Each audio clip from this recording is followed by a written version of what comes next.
Salam saudara, kita masuk Abam episode 905 ya. Pak Andris, kita mulai yuk, mari. Baik Pak. Seorang wanita 60 tahun, janda, satu anak dari Depok. Shalom Bapak Erastus, saya sering mendengar Abam kurang lebih 4 tahun dan umur saya 60 tahun lebih. Saya merasa diubah hidup saya.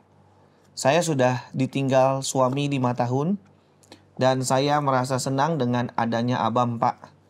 Saya juga memiliki anak perempuan 1 dan belum menikah. Saya di gereja salah satu gereja di Depok. Apa di Depok belum ada GSKI Pak? Oh, sudah Terima ada. kasih. Ini sekretariat akan menjawab alamatnya ya. Terima kasih untuk kebersamaan kita selama ini dan sukacita kami. Tuhan memberkati Ibu melalui pelayanan kami. Tuhan memberkati. Teruskan. Ya. Selanjutnya wanita 56 tahun sudah menikah, 3 anak 2 cucu dari Makassar. Shalom Pak Pendeta Erastus. Sejak saya mengikuti khotbah-khotbah Pak Eras, saya menjadi mengerti bagaimana seharusnya menjadi orang Kristen yang berkenan kepada Tuhan. Amin. Saya mengikuti doa pagi dan mengikuti beberapa program suara kebenaran melalui online. Saya sangat berterima kasih untuk pelayanan Bapak yang membuat saya harus berubah menjalani hidup suci dan fokus pada langit baru, bumi baru. Pak Pendeta, saya mengikuti seminar Logos dan monoteisme melalui online. Tapi Pak, saya tidak punya daya ingat yang bagus. Bagaimana saya bisa memiliki buku seri Logos dan Kenosis ya Pak? Oke, ini tolong dikasih ya. Oke, puji Tuhan. Biar saya bisa membaca berulang-ulang sampai bisa memahami. Saya menjadi Kristen karena menikah dengan suami. Keyakinan saya mengenai monoteisme jadi kacau ketika saya harus percaya kepada Allah Tritunggal. Dan selama ini saya ada dalam kebingungan mengenai ketuhanan Yesus.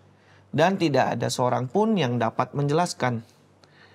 Kemudian khotbah Pak Pendeta Eras yang saya ikuti ternyata bisa menjawab apa yang menjadi pertanyaan saya mengenai siapa Allah yang benar. Amin, amin. Terus. Saya sangat berterima kasih dengan adanya Truth ID yang bisa memberi makanan rohani yang menyegarkan dan menyehatkan. Sekarang ini saya sedang berjuang untuk benar-benar hidup benar dan hidup suci. Supaya saya bisa membawa suami dan anak-anak mengikuti dan melakukan apa yang diajarkan dalam khotbah-khotbah Pak Eras. Sehat selalu ya Pak, semoga panjang umurnya karena masih banyak orang yang beragama Kristen tidak bertuhan. Tuhan Yesus memberkati Bapak, Ibu, dan anak-anak juga cucu-cucu, juga para pelayan atau hamba Tuhan di Truth ID.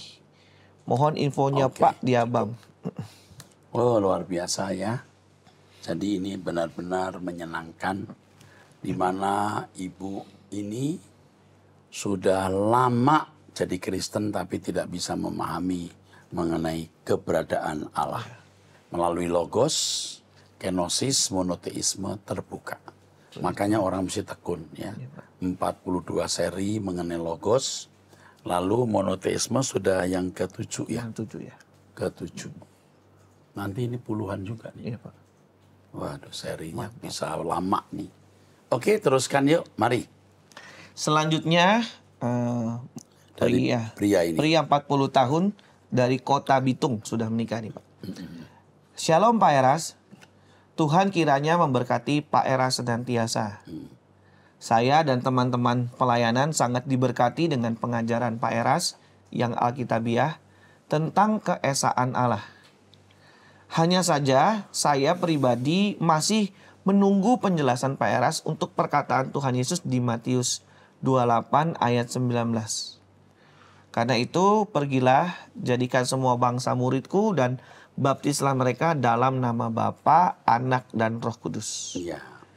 Kenapa tiba-tiba Tuhan Yesus memberikan perintah dalam nama seperti itu? Seolah-olah ada 3 pribadi. Sementara Roh Kudus adalah roh Allah itu sendiri. Mohon penjelasan Pak.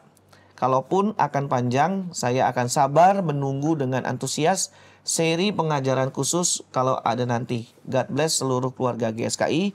God bless you abundantly, Pak Eras sekeluarga. Amin. Oke, nanti khusus kita akan bahas. Tetapi sebelum nanti supaya bisa memberikan sedikit kenyamanan, baptis mereka dalam nama. Bapak punya nama Yahweh, anak punya nama Yesus, Roh Kudus tidak punya nama. Jadi ini maksudnya nama pasti bukan sebutan. Tetapi keterlibatan Allah Bapa, Anak, dan Roh Kudus. Allah Bapa ini sumber, pemrakarsa, inisiator, ya, yang menciptakan langit dan bumi dan yang menyelamatkan manusia dengan mengutus putranya. Yesus pelaku keselamatan yang menjadi juru selamat. Jadi kalau ada potongan video yang mengatakan saya tidak percaya Yesus juru selamat, itu potongan. Dan itu jahat. Ya, memotong video orang tidak melihat seluruh konteks pembahasan. Bapak inisiator, Bapak pencipta, Bapak yang mengutus Yesus, Yesus yang melaksanakan keselamatan dengan memikul dosa manusia. Dan Roh Kudus itu Roh Allah yang menuntun manusia kepada seluruh kebenaran. Jadi dosa yang dilakukan manusia dipikul di kayu salib. Tetapi kodrat dosa, potensi dosa tidak diselesaikan oleh Tuhan Yesus. Diselesaikan di dalam dan melalui Roh Kudus, di mana Yesus menjadi guru. Jadikan semua bangsa muridku, didik mereka. Jadi itu Roh Kudus yang akan menyertai orang percaya, menuntunnya. Jadi tidak diselesaikan di kayu salib. Kayu salib menjadi jalan di mana orang bisa menemui Bapa dan diproses menjadi sempurna. Nah, jangan berkata salib tidak berkuasa. Salib itu memikul dosa manusia. Dan salib menjadi jalan manusia menemui Allah. Salib tidak membuat manusia otomatis sempurna.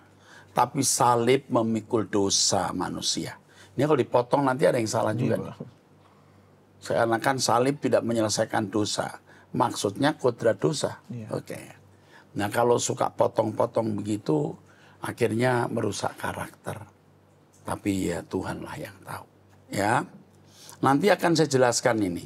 Keterlibatan tiga ini. Pribadi Bapak, pribadi Anak, dan Roh Kudus yang adalah Roh Allah.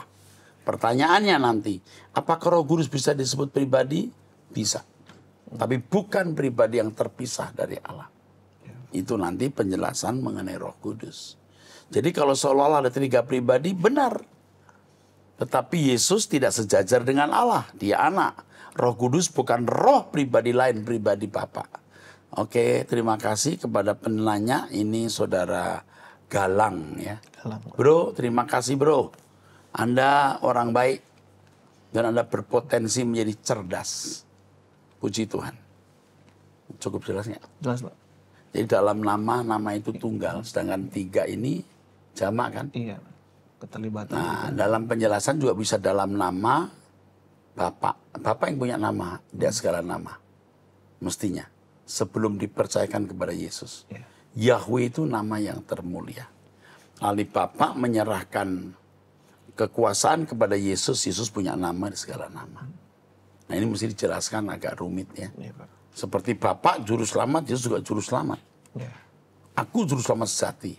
Tapi Yesus juga juru selamat. Bapak, aku gembala yang baik. Yesus juga gembala. Nah itu kan perlu penjelasan panjang. Jadi kalau dipotong ya akhirnya rusaklah penjelasan kita. Oke, Tuhan berkati. Teruskan. Selanjutnya wanita 53 tahun, sudah menikah, 3 anak dari Sulawesi Selatan. Sulsel, oke. Pak Eras yang kami sayangi dan hormati sebagai wakil Tuhan di bumi ini, saya pengikut Kristus yang ekstrim sejak ikut Truth ID dan lain-lain. Akhir tahun 2021 sampai dengan saat ini, dari Pak Eras keliling khotbah, saya juga ikut keliling walaupun hanya via online, ya, domisili dari Sulawesi Selatan. Doa pagi dan lain-lain saya ikuti, tidak absen sekalipun bukan Pak Eras yang pimpin. Karena saya dan keluarga sudah merasakan kebaikan dan pembelaan Tuhan yang nyata dalam hidup kami. Setiap kali Pak Eras khotbah, bilang dengar suara Tuhan dan pasti Tuhan berbicara, betul saya merasakan itu. Tapi ada yang mengganjal di hati saya saat ini, di mana saya merasa krisis atau krisis kepercayaan diri. Karena saya mendengar suara yang berbicara, bakal calon cucu saya adalah laki-laki, tapi kata dokter perempuan. Saya jadi ragu dengan diri saya sendiri. Saya krisis, Pak. Apa yang salah dengan saya? Setiap hari saya petakan hidup. Setiap jam saya dengar khotbah dan selalu ingat Tuhan, pagi, siang, malam. Serta memaksa diri untuk hidup kudus. Tolong Pak Eras, saya krisis kepercayaan dalam hal ini. Kata dunia seperti orang mau bunuh diri. Kenapa bisa salah? Salam langit baru, bumi baru. Terima kasih, Tuhan Yesus memberkati. Kalau itu masalah cucu laki atau perempuan, tidak perlu membuat kamu jadi krisis. Ya, Pak. Itu bukan masalah prinsip. Perempuan boleh, laki-laki boleh. Yang jelas jangan setengah perempuan, setengah laki. Ya kan? Ya, Pak. Jadi nggak masalah. Aku mendengarnya begini tapi dokter beda. Ya udah, jadi kuisera-sera lah. Ya, Pak. Jadi tidak perlu kamu merasa krisis kepercayaan dong cuma soal cucu laki atau perempuan. Hal yang lebih besar pun kamu tidak perlu takut.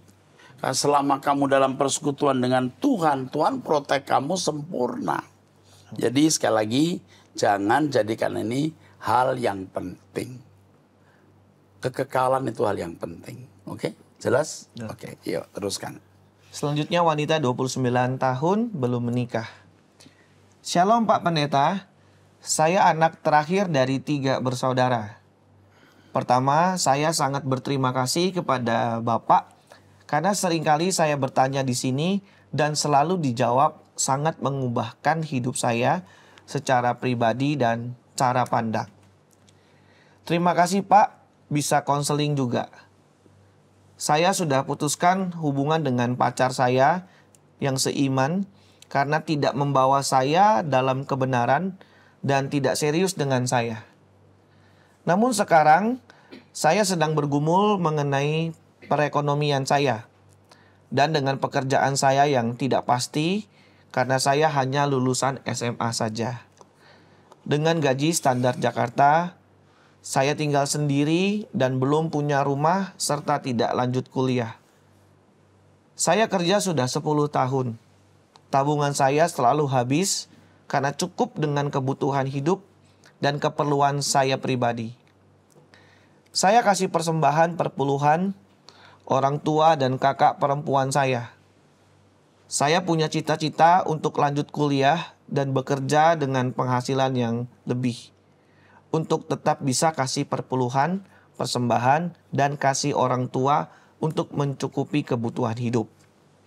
Saya tidak ditinggali warisan rumah maupun uang pendidikan dengan almarhum papa saya. Bagaimana Pak saya bisa dapat terobosan cepat untuk cita-cita saya ini? Karena seringkali saya didatangi dengan pria yang mengganggu saya bukan untuk bertanggung jawab dan serius, melainkan untuk berbuat mesum saja Pak. Saya capek sekali, rasanya ingin ikut Tuhan saja dan mencapai apa yang saya inginkan. Terima kasih Pak, sehat selalu beserta keluarga. Ya, kamu rawan. Kamu sering mendapat godaan dari laki-laki.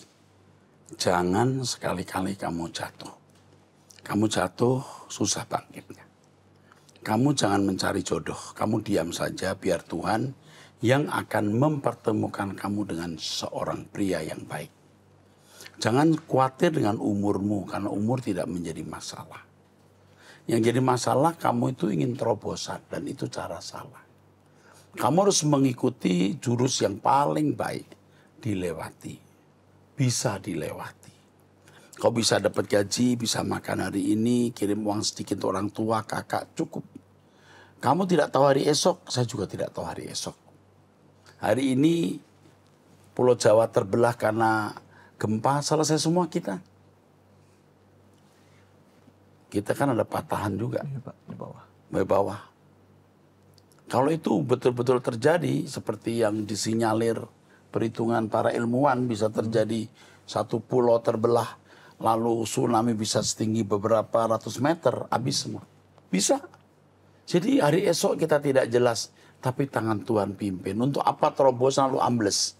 Bisa dilewati, tapi sukses. Bisa dilalui. Ikut terus doa pagi, terus bertumbuh dalam kebenaran. Tuhan yang akan menyertai kamu. Hanya Tuhan yang menjanjikan. Jangan mimpi terobosan, biar Tuhan yang melakukannya nanti. Ingat, jangan mencari jodoh. Ingat, biar Tuhan yang pertemukan pada waktunya. Sekarang kamu harus mencari Tuhan sungguh-sungguh. Kamu jadi kekasih Tuhan, kamu dibela Tuhan. Oke. Baik, Pak. Selanjutnya dari seorang perempuan, tidak ada umurnya di Sulawesi Utara, Pak. Surut, oke. Ya. Shalom Bapak Pendeta Eras. Saya langsung to the point saja ya. Bapak Pendeta, saya sudah menikah dengan suami selama 17 tahun, tapi sampai saat ini belum dikaruniai anak. Berbagai usaha sudah saya lakukan untuk mendapatkan anak. Misalnya memeriksakan diri ke dokter dan lain-lain, tapi hasilnya nol. Karena suami tidak mau memeriksakan diri ke dokter. Alasannya sibuklah, banyak pekerjaan, padahal malas mencari pekerjaan. Itu pun Pak, kalau ada pekerjaan, uangnya dipakai untuk mabuk-mabukan dan judi online. Iya. Kalau kamu tidak punya anak itu lebih baik. Daripada punya anak, tapi bapaknya model begini. Oke. Kamu lewati hari. Terus. Pada tahun 2016, dia pernah meninggalkan saya dan pergi dengan wanita lain. Wow. Terus? Singkat cerita, dia kembali pada saya dengan alasan sudah tidak cocok dengan wanita tersebut. Dan saya menerimanya karena mengingat orang tua saya pelayan di gereja mereka. Oh, jadi gini. Dia itu bukan tidak cocok. Pasti nggak cocok. Wanita yang mengambil suami orang itu nggak ada wanita benar. Iya. Terus? Orang tua saya bilang kasih maaf.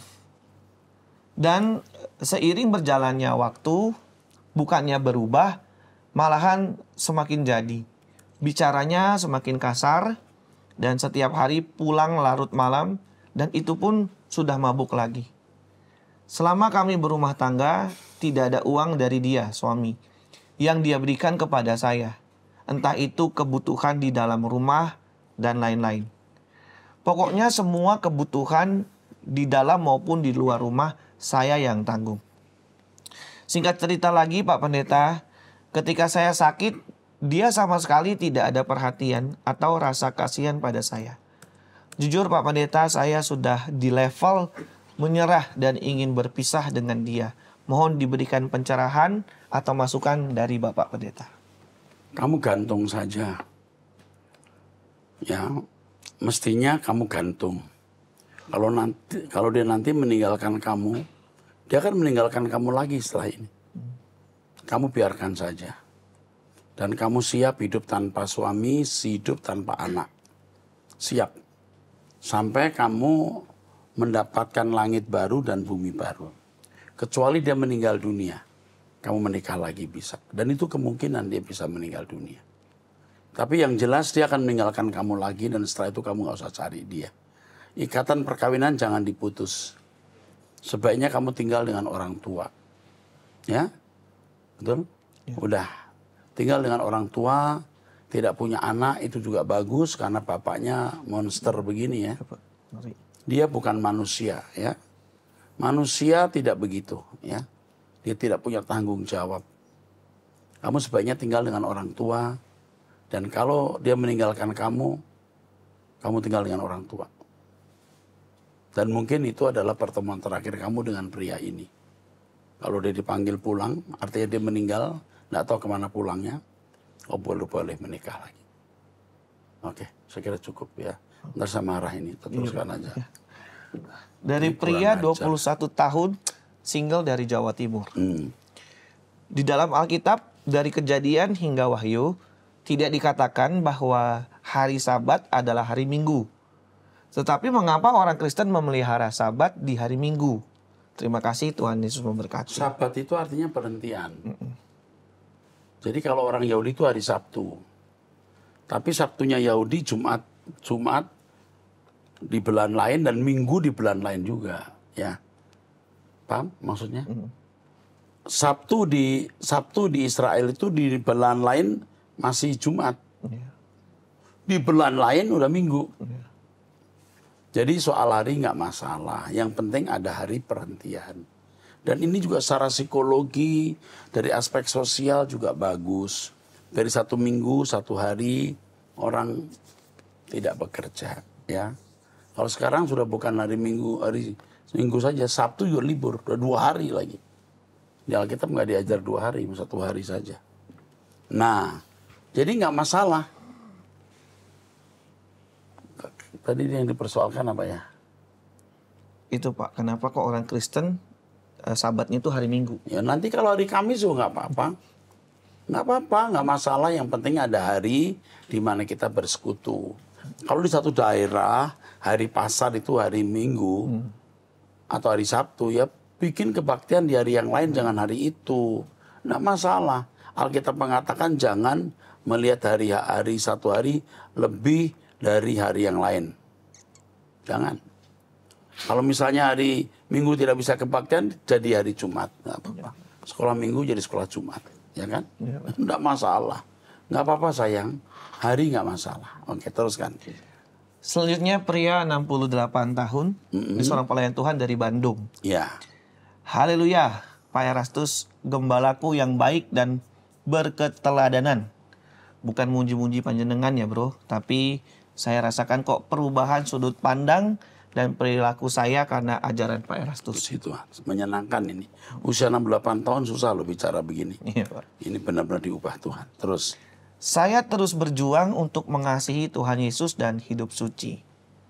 Jatuh bangun, mental terjerembab, bangkit, dan seterusnya. Tuhan Yesus tahu bro kerinduan saya yang saya ungkapkan dan praktekkan dalam keseharian untuk mengasihi Dia. Terima kasih untuk pengajaran sehat yang panjenengan kumandangkan, yang membuat saya berkobar-kobar untuk hidup suci dan mengasihi Tuhan Yesus. Oh iya bro, saya ikuti loh penganiayaan yang panjenengan alami baik verbal, tekstual, dan digital. Verbal, tekstual, dan digital. Tenang bro, banyak yang mendoakan panjenengan.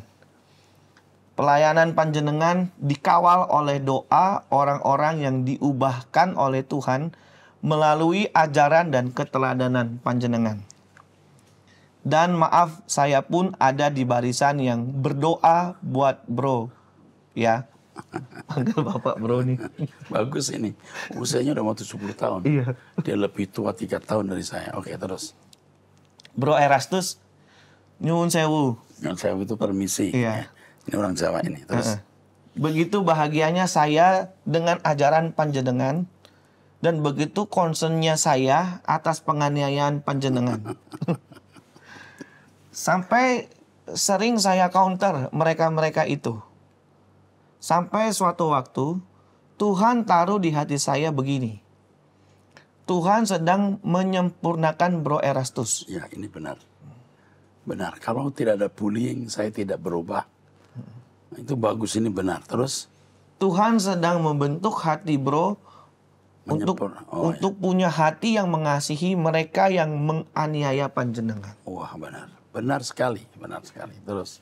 Begitu saya dapat ini, my heart was so joyful and peaceful and said, yes Lord, thank you, my brother in Christ, Bro Erastus. Go on. I believe you can overcome this test. Solidio Gloria. Aduh, keren juga. Ini benar. Kalau nggak dibully, kita nggak banyak berubah loh. Ini bagus banget nih bullying ini. Ada berkat kekal di balik bullying itu. Oke, teruskan yuk. Oh, bentar. We love you. I appreciate you for your kindness, for your loving and your prayer. May God bless you. Maybe next time we can meet. Oke. Ya, oke.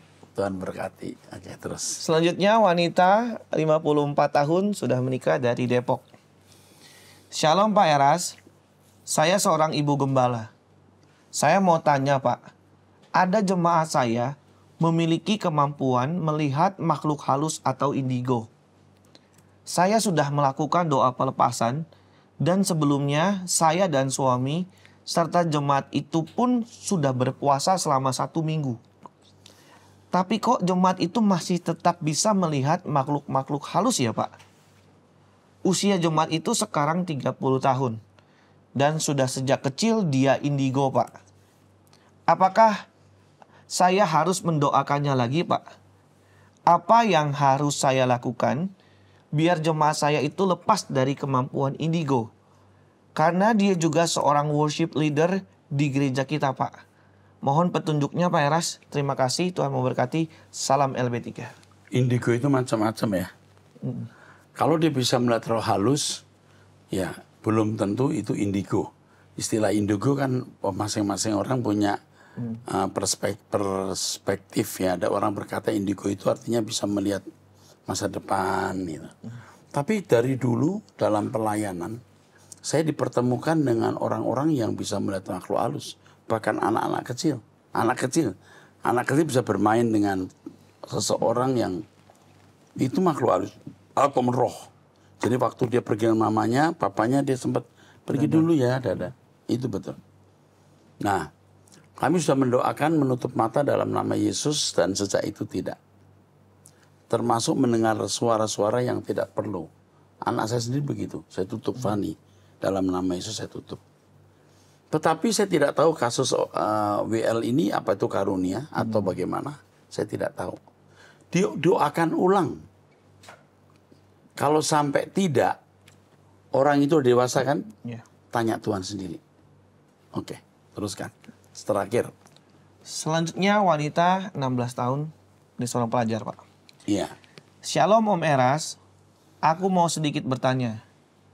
Puji Tuhan aku diberi kepercayaan untuk menjadi ketua Rokris, Rohani Kristen di sekolahku. Oke. Dan dalam waktu dekat, Rokris akan melaksanakan program kerja retret. Tentunya kita butuh dana yang memang agak besar dan panitia retret pun sudah memberitahu dari jauh-jauh hari supaya tidak terasa berat. Namun hal yang membuat saya bingung adalah banyak sekali teman-teman saya yang hidup dalam kemewahan namun sangat enggan untuk membantu program kerja Rokris ini. Iya, karena memang ada kuasa gelap, mana mau mereka bantu. Terus. Bahkan ada pula yang berpikir bahwa itu terlalu mahal. Padahal mereka hidup dalam bergemilangan harta. Dilihat dari kehidupan sehari-hari yang mewah, pergi ke luar negeri dan seterusnya. Apakah Tuhan Yesus menghendaki mereka, orang-orang kaya ini, menjadi seseorang yang pelit? Tuhan tidak menghendaki, tapi orang itu memilih jadi pelit. Memilih pelit maksudnya. Terus? Kenapa Tuhan Yesus tidak ubahkan hatinya agar dapat tergerak membantu kami, padahal mereka semua mampu? Jadi Tuhan itu tidak merubah hati orang yang tidak mau merubah dirinya sendiri. Jadi manusia itu bukan robot yang diatur remote control. Manusia memiliki kebebasan untuk memilih dan menentukan nasibnya. Oke, terus. Atau setidaknya tidak perlu mematahkan semangat kami dengan kata-kata yang tidak memotivasi. Terima kasih Om Eras, Tuhan Yesus memberkati. Oke, saya sudah beritahu bahwa karena mereka dikuasai kuasa gelap dari pergaulan, sehingga yang terjadi mereka tidak akan merasa terbeban. Mereka bisa pergi ke luar negeri, belanja baju, tapi membayar retreat merasa besar. Ya karena hatinya tidak ada di situ. Tuhan bukan tidak mau merubah. Tuhan punya tatanan memberi kehendak bebas kepada individu. Jadi orang bisa mengambil keputusan masing-masing sesuai dengan kehendak bebas atau free will-nya orang itu. Jelas ya? Ya, Pak. Jadi kamu berjuang terus. Ya besar hati. Berdoa kiranya retreat kamu maju ya nak. Di mana tinggalnya dia nggak tahu. Iya Pak, nggak ada nih. Oke. Tuhan memberkati. Sampai bertemu di episode yang akan datang 906. Ya, sampai ketemu. Tuhan berkati, sampai jumpa.